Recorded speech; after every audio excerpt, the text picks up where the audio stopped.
YouTube page is Xylophone Media, and in both cases Xylophone is spelled ZYLOFON.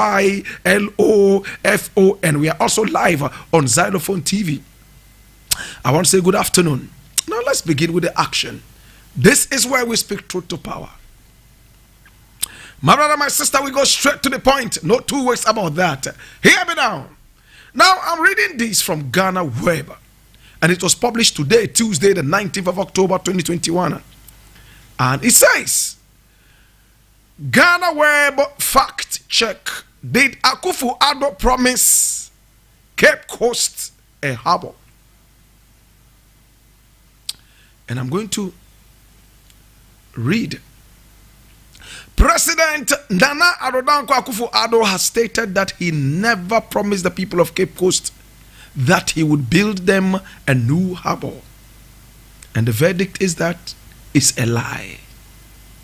My brother, my sister, now during his October 2021 regional tour of the Central Region, the president of Ghana, Nana Akufo-Addo, made a stop at Cape Coast, the region's capital, to interact with people through a radio interview. In that interview, he explained that a harbor in the regional capital was not a part of his promises when he sought re-election. The president, seeking to clarify his position, referenced page 88 of the MPP's 2020 manifesto, dubbed Leadership of Service, Protecting Our Progress, Transforming Ghana for All, to state that what he promised the people of Cape Coast was actually a landing site and not a harbor.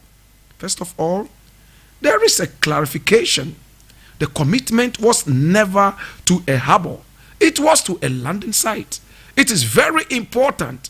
And when you look inside page 88 of the NPP's manifesto for the 2020 election, it was very clear. He stated, the president indicated that the construction of the landing site would commence somewhere next year.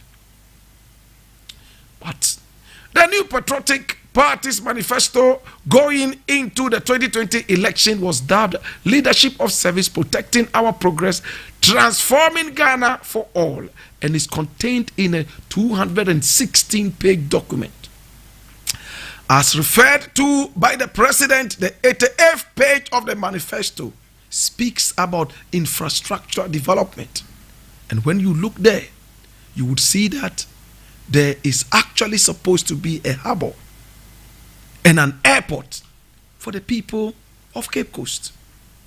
My brother, my sister, now here is the chief comedian, Baumia, and he said it unequivocally, my brother, my sister, and he talked about building an airport and also a harbor for the people of the Central Region, Cape Coast. Listen to him. People of Cape Coast, I have good news for you. We are building a new harbor in Cape Coast and a new airport in Cape Coast. It is very critical that we do that. An airport makes a lot of sense in Cape Coast. It's a real tourist hub, and between Greater Accra, Kumasi and Cape Coast, you have a triangle that really is a lot of hub of economic activity. You can build railway lines between them, and it's a major growth pole if we put an airport here to drive infrastructure growth. Of course, we are going to continue to My brother, my sister, you heard the passion with which the comic vice president made this announcement to the unsuspecting people of Cape Coast. We are building you an airport and a harbor. And he even went ahead to tell reasons it was important to do that. Today, Mr. President, who is the most short-memoried president in the world, the oversized suit-wearing president, the sky-bathing president, has gone round to negate all his promises to the people of Cape Coast. He said he only promised the people of Cape Coast a landing site, nothing more than that. What is a landing site? It is not even a proper airport. It's for planes to land and take off. It's not a place that you can actually go to and say you want to pick a flight to some other places. It's a landing site. My brother, my sister, this tells you the kind of president we have in this country. He is a president who is too old to be president, too short-memoried. He can't remember the promises he makes. He takes interest in only going round and cutting sword and lying to people left, right, and center that he is building them infrastructure. I'm so angry with this president, and I've not hidden it, my brother, my sister, from when I started getting angry. Same way I never hid my love for this president from when I started loving him. My brother, my sister, we will speak the truth night and day. Nobody shall stop us from speaking the truth. Hear me now. Today, this morning, I was woken up by a tweet from the president. He tweeted from his official Twitter handle.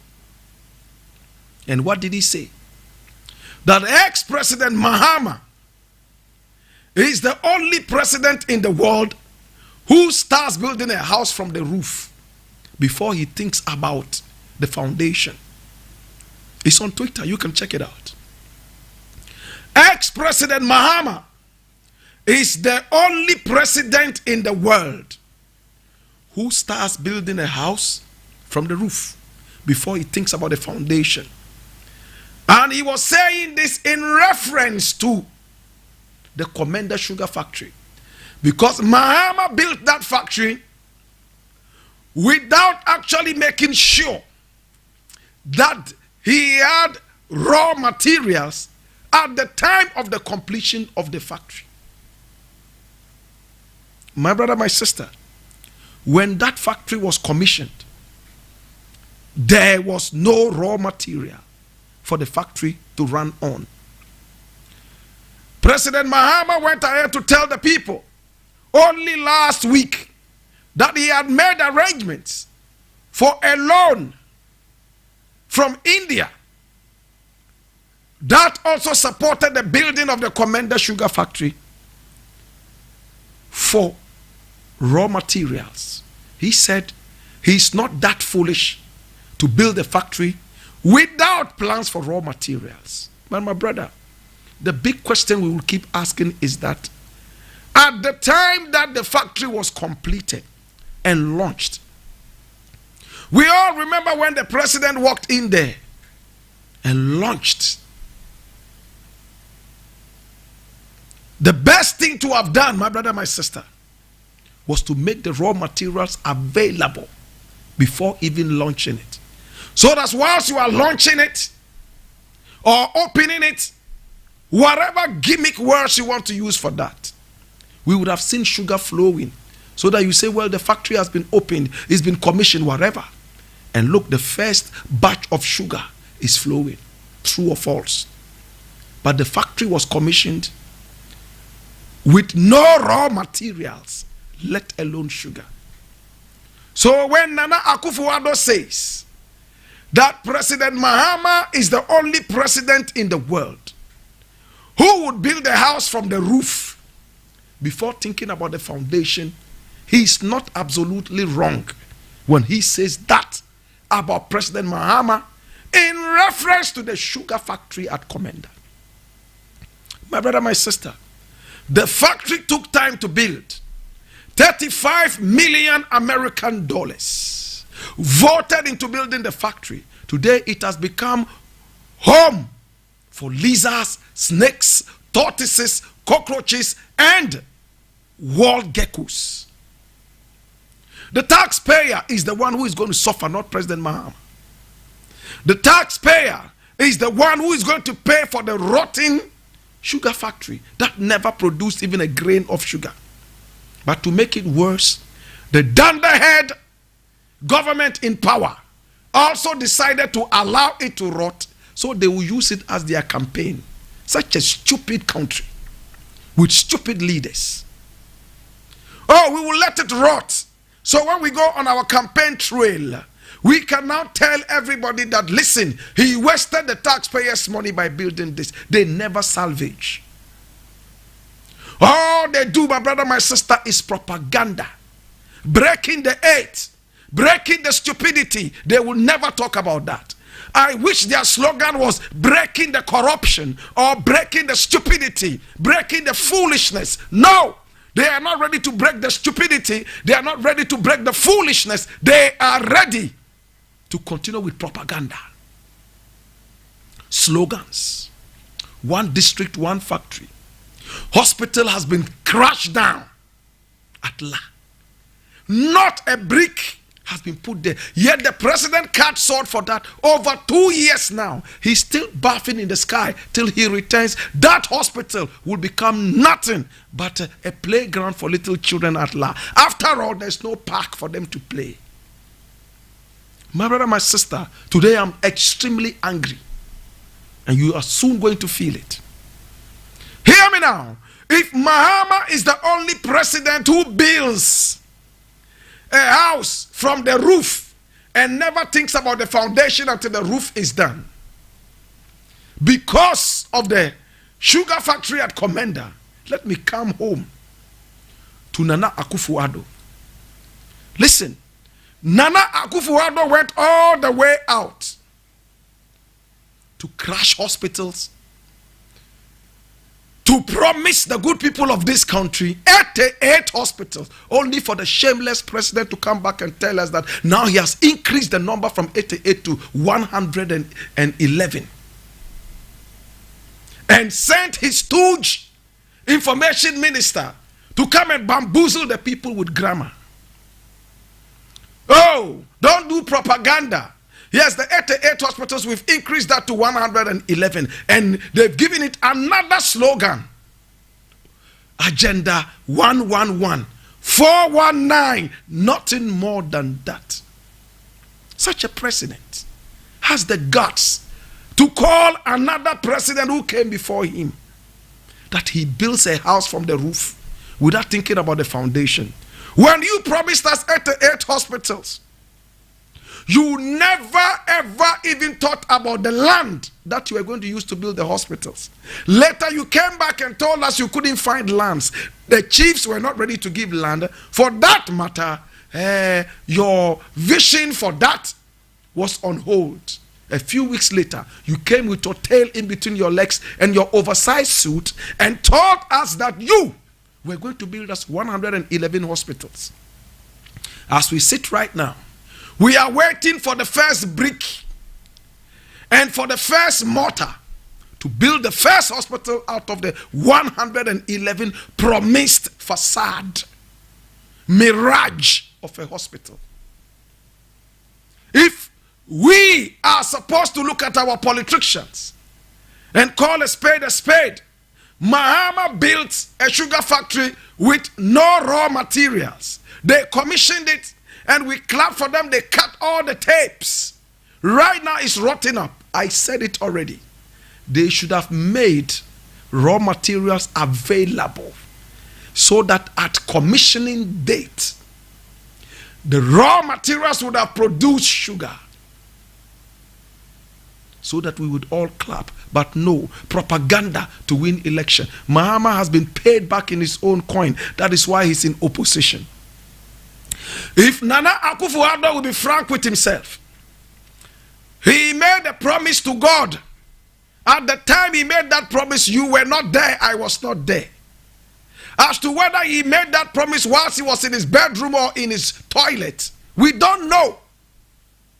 He ran away to Israel of all places, a country that has gays and lesbians kissing in public and touching in public. That's the holiest place you can find on earth.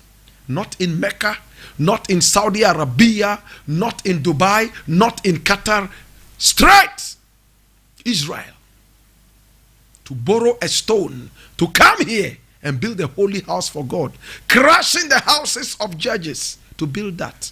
Up till now, my brother, my sister, that house that he promised God is only on paper and on a big cardboard painted.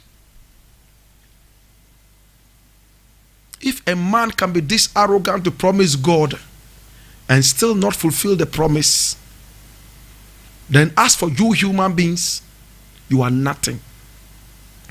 My brother, my sister, today when I saw that tweet, I said, what a president. You see, he has become extremely careless because he knows that this is the end of his tenure. Whoever comes after him doesn't matter. Comedian Baumia can go back to Wale Wale and start production of millet. They will give him enough land. As for Alan Cash, he will remain cashless and call himself Alan Cash till the kingdom comes, because they will not speak the truth. My brother, my sister, we have seen enough of your thievery. We have seen enough of your lies. We have seen enough of taking the taxpayer for granted. We have seen enough of your arrogance. To make it worse, my brother, my sister, the finance minister of this country, who we are told is part of those who own the data bank, and anytime they borrow money on behalf of the good people of this country, as facilitators of the loan, they have a big chunk of the loan coming into their pockets. A Japa fraud 419. They had Gabi Ochridakun taking as much as $1 million American dollars as the lawyer who advised on Ejapa. Gabi is not in the list. One of the best 2 million lawyers in Ghana. I do not know about a single case that Ochridakun has sat on and argued properly and won. Yet, on national issues, they know where to find a lawyer who is an armchair lawyer. Never gone to court, probably. Does not even know the difference between whatever. But he is the advisor for a national activity. The lawyer for a national activity, because he's the president's cousin. So ska wo fear as the power fear or ye. Are you following? Gabi is not one of the best 2 million lawyers in Ghana. Yet when a Japa fraud came, he was the one they looked up to advise. And he took $1 million American dollars, Fala, pocketed it and blew it like Pekple during the Omo War. You and I are sitting down there waiting for manna to drop from the heavens. And if we become arrogant, the ground would open and swallow us. My brother, my sister, let's get more serious. Finance minister says the government payroll is full up. And read it. These were the things I wanted to discuss yesterday, but we had no time. Finance minister says that the government payroll is choked. Therefore, he's encouraging people to go into what? Private sector. And do their own thing. Employ themselves. That's what he said. My brother, when the old sickly president was going around in his oversized suit, bathing in the skies, what did he tell the people of Ghana? He told them that, hey, we are going to create jobs. Ghana is going to be inundated, flooded, morosed, cacophonized with a lot of jobs. We would have to go out and employ foreigners to come and benefit from the jobs that are going to flood Ghana. True or false? The average Ghanaian is looking for a job. Today, my brother, my sister, when you look on the payroll of the government, companies that were well established several years back, they are those benefiting. Those that want to start and make a living, they are asking them to go and employ themselves. Guys, somebody won't understand this. I am saying, when you look at the government payroll, the payroll that is supposed to deal with unemployment is rather dealing with people who are already employed. Zoom Lion was a company that was banned in 2013 by the World Bank for fraudulent activities, including bribery. But Zoom Lion is the mother of all companies in Ghana right now and is taking so much money from the government of Ghana. True or false? All contracts in terms of sanitation, a big chunk of it, if not everything, goes to Zoom Lion. But the little boy in the corner who is holding a shovel and a rake and he wants to clean his area and some other areas for some pittance is asked to employ himself. If this was America, I would have said something after. He's asked to go and F himself. Where are the jobs that they promised, that they said would flood the whole of Ghana, until we went out to beg people from other countries to come and occupy those positions? Campaign propaganda, foolishness, stupidity, nothing more than that. My brother, we are speaking facts. And I'm angry because I am Ghanaian. My children are growing. Very soon my first boy is going to have a girlfriend. Phone bills are going to increase. The next thing is that things are going to be happening and we are going to be fading out like flowers during the Harmattan. What legacy are we leaving behind? We have sold our destinies and our birthrights to all sickly, oversized suit wearing people. People who have wasted their past. And by one way or the other, they have been able to snake their way serpentinely into our lives. Jesus have mercy. If you are not angry, then you are a fool. I am angry. I'm mad. What are the jobs? My brother, lack of jobs is making crime accelerate geometrically. Crime is hitting the glass ceiling, breaking it, and rising like a rocket into the next planet. We are here and we are seeing it happening. Just today, Takwa, my brother, my sister, robbery. 107,000 Ghana cedis robbed of a supermarket. Takwa, in broad daylight, in a Hollywood Rambo style movie. It's happening.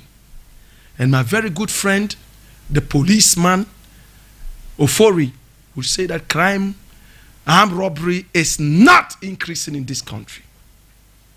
Ritual murder, 9-10 day. We are hearing about that.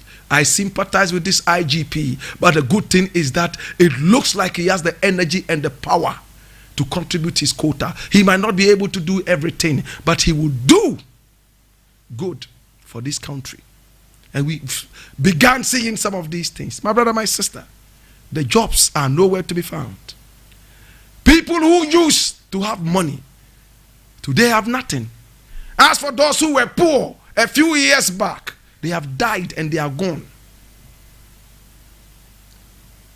My brother, my sister, MPs are crying that they are not able to get visas to go to homosexual countries.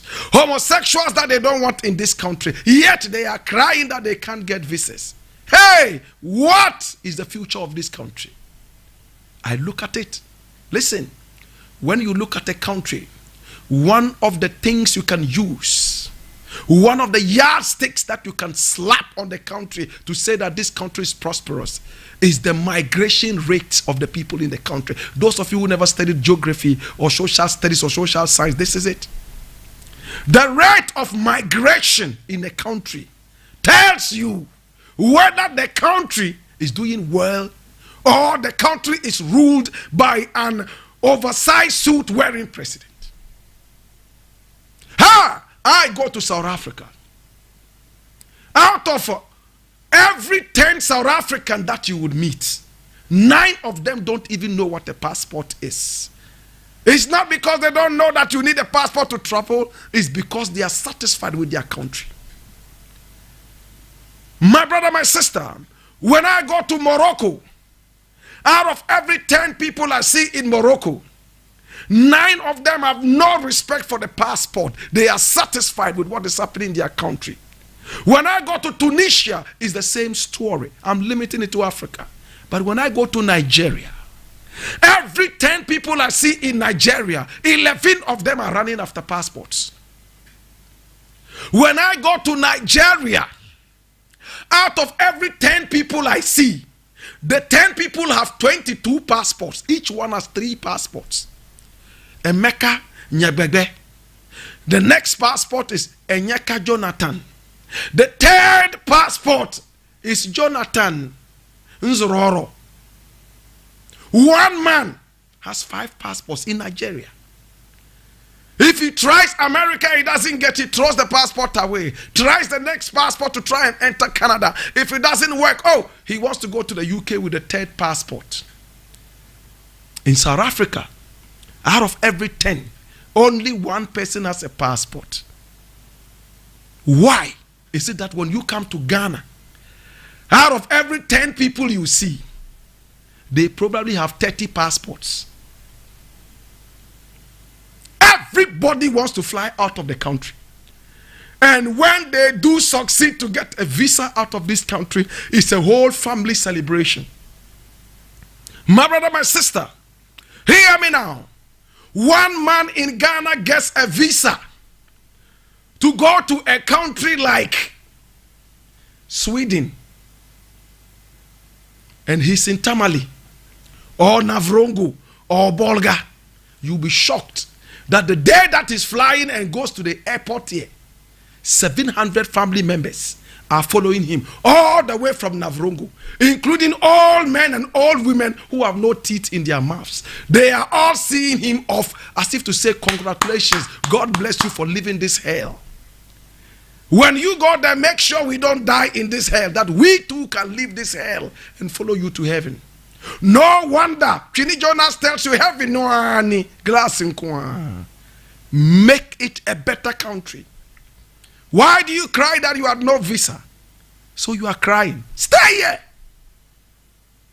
Look, if I was the president of this country, none of my ministers will visit any country, my brother, my sister, whilst they are in office, except on official duties.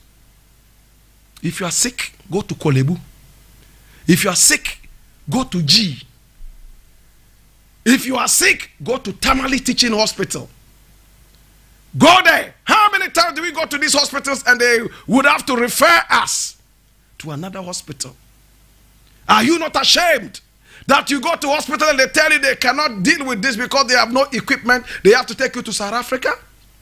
And they are happy to hear that they are taking them out of the country to another man's country. Oh, thank you so much, Holland Embassy, for refusing all these MPs and all those ministers visas to fly. Thank you so much, American Embassy. And I'm going to write a personal letter to the American Embassy and beg the American Embassy to stop all these ministers and all the MPs from flying out, including the past ones. They should stay here. You've messed up this country. Turned this country into a playground for Al-Qaeda. Turned this country into a playground for thieves and murderers. Now you want to run away and leave us. What have we done to you? Yaiden. Miss Yaiden. My brother, my sister, to God be the glory. Next time you go to the polls, think about an active, brainy, patriotic Ghanaian.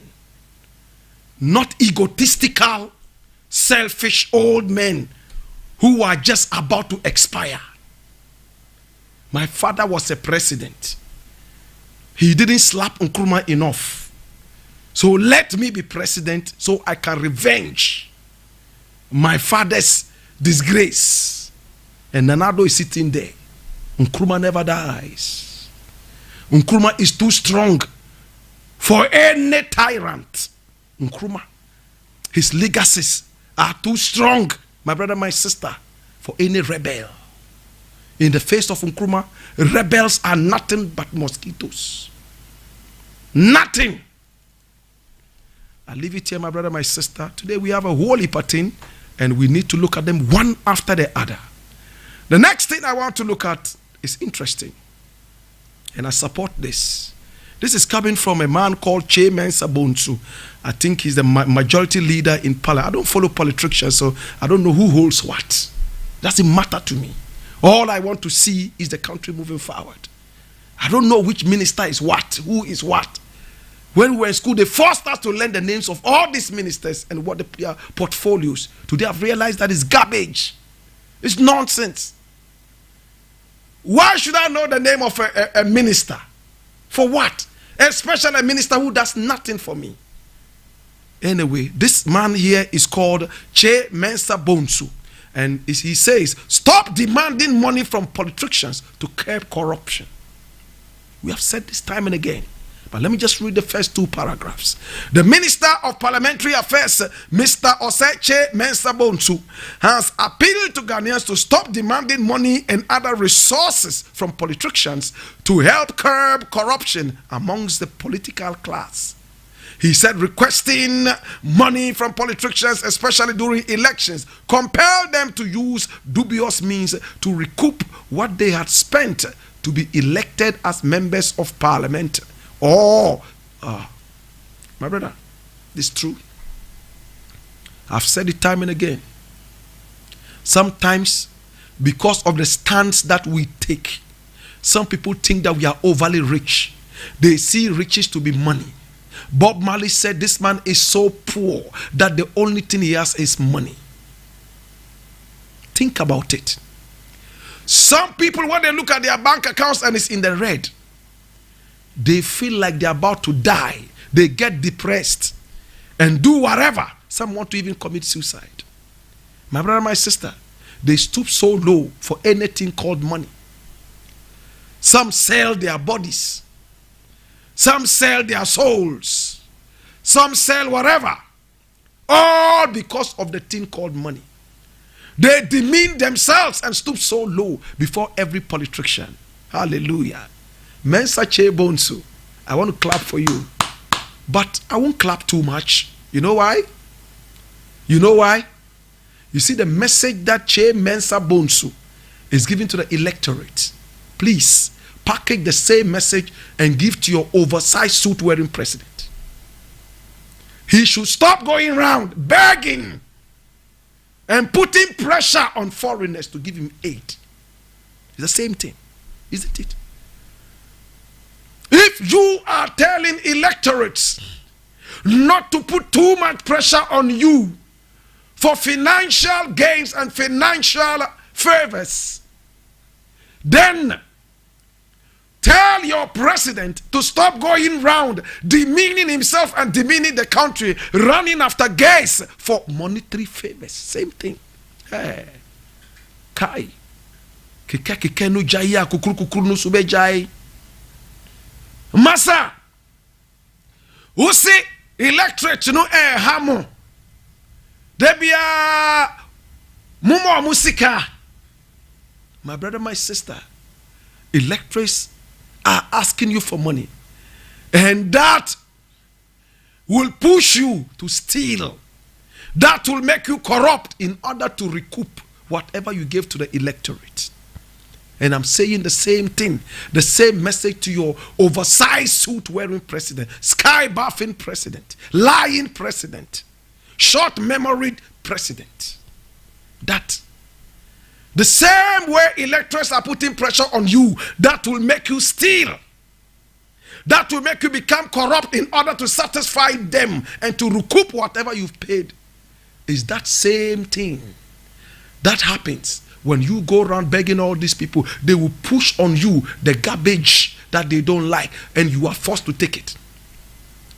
You would also get corrupt, because today if you go to a country and start begging them for something, for monetary favors, financial favors, when they give you that, the next moment is that we want this, we want this, we want this done, and you can't say no. True or false?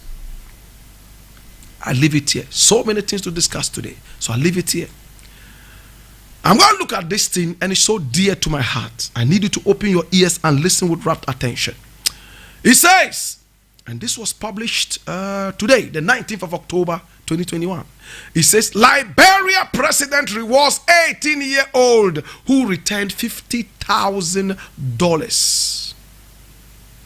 18-year-old saw 50,000 American dollars. That's about how much Ghana cedis. That's about how much Ghana cedis. 300,000 Ghana cedis. We read. Hear me. Liberia's President George Weah has honored an 18-year-old motorcycle taxi rider, Okada, that's Okada, who found and returned 50,000 American dollars to a businesswoman who had lost the cash in the northeastern Nimba region. Former President Weah met Emmanuel Tuliwi at a ceremony in the capital, Monrovia, on Monday and offered him cash and an educational scholarship. The motorcycle rider has become a national hero in recent days for action. He found the money wrapped in a plastic bag and returned it after the owner, Musu Yansi, appealed on public radio for anyone finding the money to return it. Miss Yancy appreciated the young man's honesty with cash and goods valued at about 1,500 American dollars. The president hailed Mr. Toulouse's exceptional sense of morality and good citizenship as an inspiration for the youth. Listen, I'm interested in that line. He says, the president hailed Mr. Toulouse's exceptional sense of morality. Exceptional sense of morality. Exceptional. Now let's get personal. Of course, if this happens in Ghana, your family will call you and curse you. Say, you will never do well. Hey! Wako huska wakwanso, udiska nako. Wow! Unye yeda. When nimse kakai, they all curses will be rained on you that you picked money on the street and you returned it. That is why it is easy to rob a bank. After all, the bank is not one person's money. The bank is a ghost. It's ghosts who own the money in the bank. So when you steal from a ghost, it's okay. That is why we can be so dishonest to the state, because the state is a ghost. And when you steal from the state, you steal from a ghost, and that's okay. Hear me now, let's get more personal. If this happened in America, it will not be news. If this happened in England, it will not be news. I was in England in 2005, if I'm not mistaken. I was in Manchester for 1 whole month. And on the street, we used to see money lying down. Because of forensics and other things and honesty, people will leave that on the street. The owner will retrace his footsteps, come and see his money and pick it up. I was at a bus stop when I saw money left on a bench at the bus stop. And I asked an old lady, I said, oh, madam, you left your money. And she said, it's not my money. The owner would come for it. If this was Ghana, you know what they would do?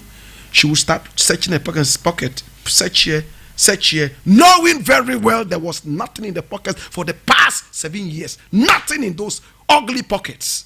But she would search here and say, and take the money, whoop into the pocket and vanish into thin air forever. A country where forensics do not matter. A country where the police do not even know what is forensics. A country where a man can walk into a police station, slap 30 policemen. The police cameras will all be on. They will look for this man from now till when Jesus Christ comes back. They won't find him. Yet he lives next to a police station. A country where data does not matter. A country where dossiers are nothing but abstract. Nobody sees what it is to say data. in England. Go and take somebody's car key. My brother, one car key. Forensics are there. They would find you. All they need to do is to put in their computer, follow up the fingerprints and blah, blah. Whatever hole you find yourself, you'll be on hold and smoked out like a rat. Not in this country. If this guy was in America, in England, or some other places where morality is that high and respected, this will not be news. When he goes to tell his father, I saw this money here and I took it, the first thing the father would say, did you return it to the owner? I don't know who the owner is. You know what to do. You should have taken it to the police. Take this money to police in Ghana. Jesus have mercy. Imagine this boy who found this 50,000 American dollars was at Mamobi. He found this money in a taxi in Mamobi. If he makes a mistake and takes this money home to tell his father that he saw some money, they'll say, keep shh. Why are you speaking too loudly? Because all the village witches will hear. And if they hear that you found this treasure, they call it treasure. If the village witches find out that you have this treasure, we are doomed. Shh, what's he saying? You will speak in whispers till the money is finished. They don't want anybody to even know that there was a penny. They will blow the money. Father will start treating you well. He will start speaking to you with respect because you've brought home stolen money. If the little boy makes a mistake and takes the money to the police and comes home to tell his father that, oh, he found 50,000 American dollars and took that to the police, you know what they will do? They will ship him from now till when Jesus Christ comes. Every morning they will ship him. The mother will curse him every second of the minute. And that will not be all. They would organize the few riffraffs in the area to go and attack the police and collect the money. Somebody, an uncle of the family, would even go to the police and say, Misika no we are no dibra no. Misika, he stole my money. This boy is a bad boy. In front of the police, they will beat the boy like they are going to kill him. And the police will believe that, oh, okay, the boy really stole the money and give the money back after taking kickbacks and bribes. In a worse scenario, the policeman in Ghana receives 50,000 American dollars. He's resigning as a policeman. After all, how much would his end of year bonus be like?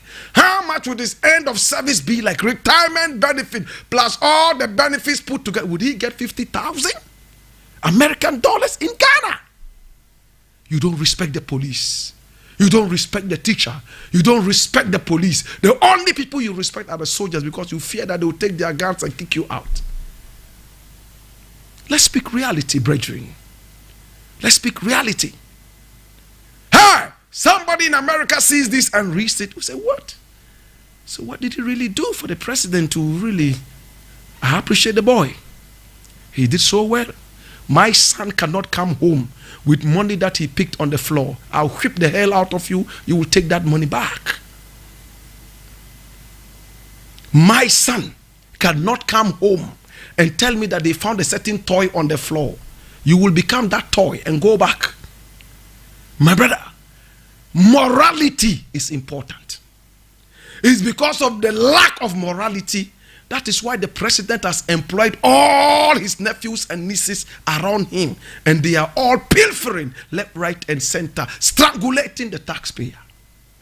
Because of the lack of morality, the president, all as he is, will lie between his teeth. And it's as if he said nothing. Because of the lack of morality, my brother, my sister, a man can lie to God that he will build him a place, then come back and tell us to build that house. We should all pay to build that house after all, as if we were those who made the promise. We are speaking facts, brethren. Facts. Nothing to do with no political party. What is a political party when Ghana is here? Why do you limit yourself to an island when a whole continent is waiting? Think about it, brethren. Because of the unnecessary party politics, we have remained where we are. A boy finds 50,000 in a car and returns it to the owner. First he brought it home, and then he saw the thing on TV, whatever, and returned the money. Now the woman is now safe. She gives $1,500 to the boy. Says, oh, thank you. Look, they don't even think that this woman might even come back and say there was a boy that did this to me. For all you know, she even owns a whole factory. You say, hey, come and be the manager of that factory. Stop that Okada and come and be the factory manager. Anything that is supposed to deal with trustworthiness, they will deal with you. In our country, on the streets, we sell poisons to people. We sell chalk to people and call that tablets. We sell dirty water to people and call it pure water. We sell poison, all because drivers are in a hurry to commute, right? And so on and so forth. So quickly, we give them poison. And we have no conscience. Because it's a country that has no respect for morality. The attitude is zero. Nobody is thinking about patriotism.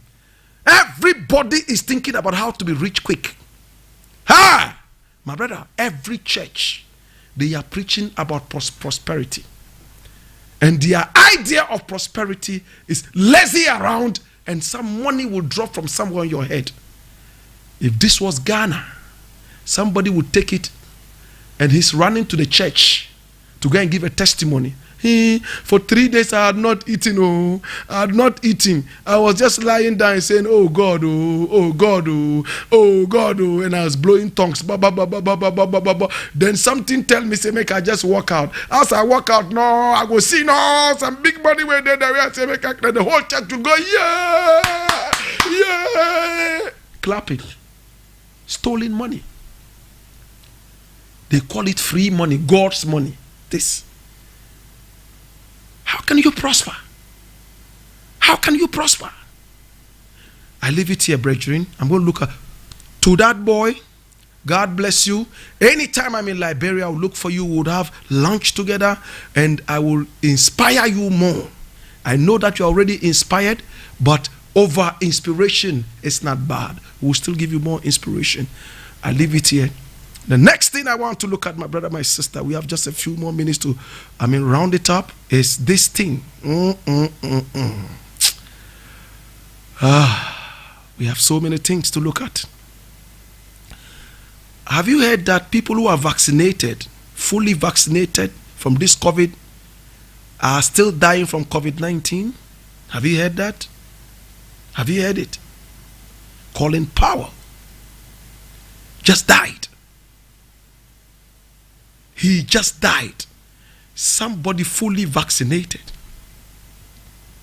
yet died from COVID. So I look at it and I'm like, so the vaccination does not even mean that I can't get COVID. Because in the past, all the vaccinations we took, we never ever had those sicknesses again. Yellow fever jab, pew! You won't get it again. For life. It's for life. This is the truth for life. My brother. But this one, you take the first jab, AstraZeneca, second jab comes, pew! Then they say there's another third one, which is called the booster. Colin Powell took the booster, 3 jabs, pew, pew, pew, 3. He still died from COVID. Hey, where is the world going to? Right now, if you don't have it, you can't travel. Well-meaning people might be forced to go for this job. Jesus have mercy. I leave it here. I didn't intend to look at this at all. I'm going to look at the next thing. And we'll leave it here. Oh my God.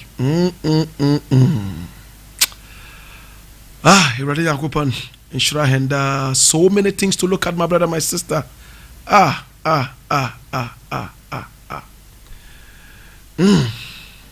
Okay. So I'm going to look at this and it's going to be brief.